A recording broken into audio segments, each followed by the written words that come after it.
এত চিন্তা করো না, যাও ছেড়ে দিলাম তোমাকে পাওয়ার আশা। তবে একটা কথা মনে রেখো, কখনো আমার চরিত্র আর ব্যক্তিত্ব নিয়ে কিছু বলতে এসো না। কারণ আমি কোনো শর্ত ছাড়াই তোমাকে ভালোবাসতে চেয়েছিলাম।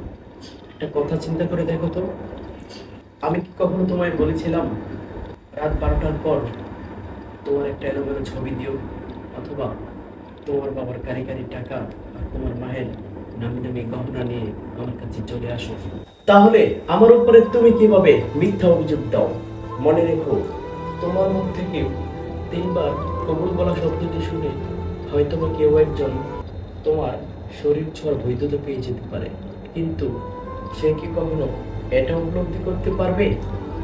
তোমার প্রচন্ড পরিমাণ জ্বরের সময় শুধুমাত্র ডাক্তারই নয়, একটা বিশ্বস্ত হাতেরও প্রয়োজন।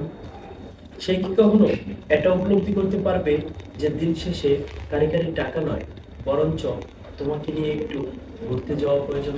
সে কি কখনো এটা অনুমান করতে পারবে যে একটা মেয়ের বিয়ের পর শ্বশুর বাড়িতে একটু এদিক সেদিকে সেদিক করলেই সবার চোখে একটা অপদার্থ মূল্যহীন হয়ে পড়বে?